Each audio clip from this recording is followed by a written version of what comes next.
নমস্কার, স্বামীজির কথা আলোচনার আজকের পর্বে আপনাদের সবাইকে স্বাগত। যুগপুরুষ স্বামী বিবেকানন্দ আজীবন মানবতার জয়গান গেয়ে গেছেন। তিনি বলেছেন, জীব জ্ঞানেই শিব সেবা। অথচ সেই মানুষটি জীবৎকালে তো বটেই, এমনকি মৃত্যুর পরেও তার যোগ্য সম্মান বহুদিন পাননি। এ আমাদের বাঙালির লজ্জা। আজকে আমরা আত্মঘাতী বাঙালি জাতির সেই লজ্জার কথাই এই পর্বে তুলে ধরব।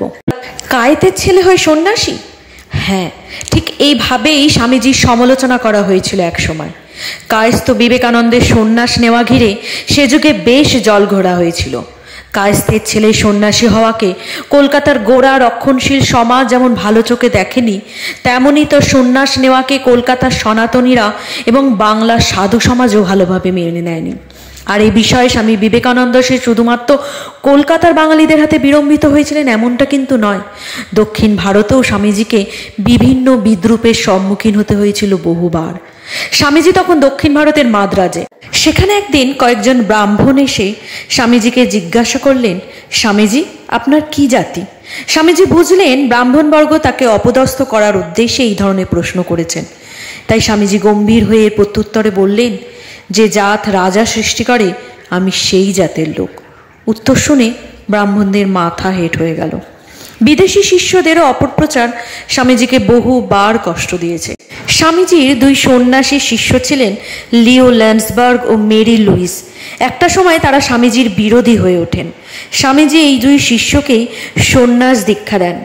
সন্ন্যাস পরবর্তী সময়ে তাদের নাম হয় কৃপানন্দ এবং অভয়ানন্দ। ল্যান্ডসবার্গ পুরো 3 বছর ছিলেন স্বামীজির অবিচ্ছেদ্য সাথী, বন্ধু এবং সেক্রেটারি। তিনি নিউ ইয়র্কের বিখ্যাত সংবাদপত্র নিউ ইয়র্ক ট্রিবিউনে কাজ করতেন। অন্যদিকে কৃপানন্দ ছিলেন জাতিতে ইহুদি এবং পোল্যান্ডবাসী। ব্রহ্মবাদীন পত্রিকায় তিনি প্রবন্ধ লিখতেন। 27শে মার্চ 1898 নিউ ইয়র্ক হেরাল্ড পত্রিকা স্বামী বিবেকানন্দকে আক্রমণ করে এবং রাজযোগকে বিদ্রূপ করে একটি সচিত্র প্রবন্ধ প্রকাশ করে। তাতে আঁকা হয় মাথায় পাগড়ি বাঁধা এক কৃষ্ণকায় ব্যক্তি, যার পদতলে এক শ্বেতাঙ্গিনী মহিলা বসে রয়েছেন। এই ছবি স্বামীজিকে প্রচণ্ডভাবে আঘাত দেয়। এই প্রবন্ধের লেখক ছিলেন স্বামীজির শিষ্য কৃপানন্দ। কৃপানন্দ পরে এ প্রসঙ্গে লিখেছেন, আমি এই গুরুত্বপূর্ণ প্রবন্ধটি লেখাটির জন্য পারিশ্রমিক পেয়েছি $50। স্বামী অভেদানন্দ এক লেখায় লিখেছেন, অভয়ানন্দ থেকে কৃপানন্দ, প্রেমানন্দ এরা সবাই স্বামীজির বিরুদ্ধে গেছেন বারে বারে। এবার আসি স্বামী প্রেমানন্দ তথা বাবুরাম মহারাজের স্বামী বিবেকানন্দের বিরোধিতার কাহিনীতে। গুরুভাই স্বামী প্রেমানন্দ ওরফে বাবুরাম মহারাজ হঠাৎ একদিন কি কারণে বিবেকানন্দের উপর বেজায় চটে গিয়েছিলেন আর বলেছিলেন, কেবল নিজের নাম জাহির করা আর নিজের মত প্রচার করা, এইটাই হচ্ছে নরেন্দ্রনাথের উদ্দেশ্য। স্বামী প্রেমানন্দ কিন্তু সেখানেই থামেননি। নিয়মিত আলমবাজার মঠে এবং কলকাতা জুড়ে রামকৃষ্ণ ভক্ত পার্শ্বদের বাড়ি বাড়ি গিয়ে তিনি স্বামীজির নামে নিন্দা, কুৎসা এবং গালি দিতে লাগলেন। বাবুরাম মহারাজের এ ধরনের আচরণ দেখে এমনকি গিরিশ ঘোষও একদিন এক রামকৃষ্ণ পার্শ্বদকে দেখে বলেছিলেন, বাবুরাম করছে কি, ওর মাথা খারাপ হয়ে গেল নাকি? এই বাবুরাম মহারাজের পাগলামো এতখানি গড়িয়েছিল যে বাবুরাম মহারাজও স্বামীজির সহপাঠী হরমোহন মিত্র দুজনে মিলে স্বামী বিবেকানন্দ বিরোধী একটি পুস্তিকাও ছাপিয়ে বিদন উদ্যানে এবং অন্যত্র বিতরণ শুরু করেছিলেন। ভাবা যায়। পরে অবশ্য সমস্ত ভুল বোঝাবুঝির অবসান হয় বলে জানা যায়।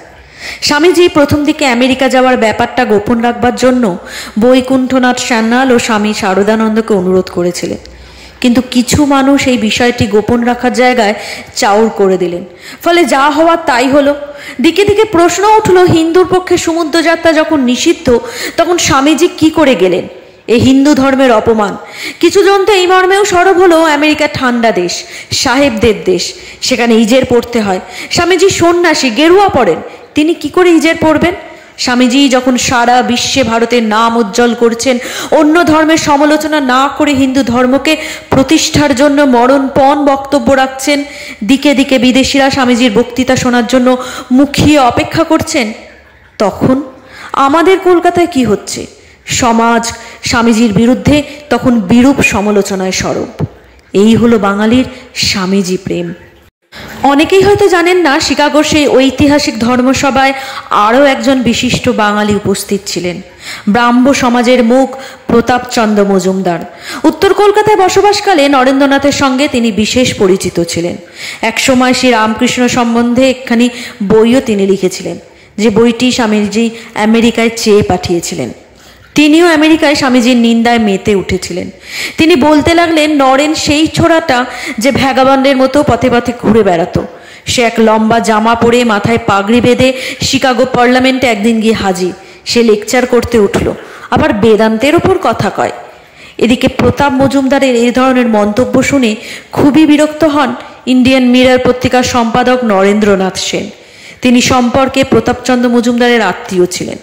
তিনি প্রতাপ মজুমদারকে গালি দিয়ে বলেন, দেখো দেখে একটি বাঙালির ছেলে নিঃসম্বল বিদেশ ভূমিতে গিয়ে নিজের দেশের জন্য, নিজের জাতের জন্য, নিজের ধর্মের জন্য লড়াই করছে, আর কি করে বিদেশির কাছে দেশের একটু মাত্র সম্মান হয় তার চেষ্টা করে যাচ্ছে। আর এই এক বুড়ো মিনসে কোথা থেকে তাকে সেখানে তার হয়ে দুটো কথা বলবে না, তার নিন্দাবাদ করে কিসে তার অনিষ্ট হয় তার চেষ্টা করে যাচ্ছে। ছি। অন্যদিকে ইন্ডিয়ান নেশন পত্রিকায় বিবেকানন্দকে ঠাট্টা বিদ্রুপ করে একটি বড় প্রবন্ধ বের হয়।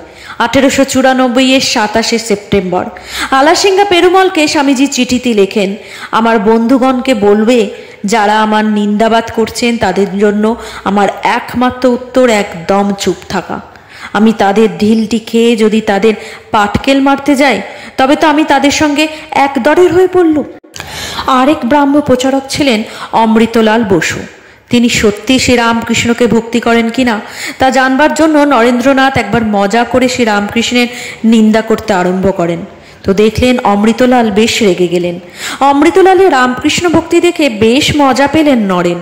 তবে অমৃতলাল কিন্তু বিষয়টি সহজভাবে মোটেও নেননি, যার জেরে নরেনের প্রতি তার রাগ অনেক দিন ছিল।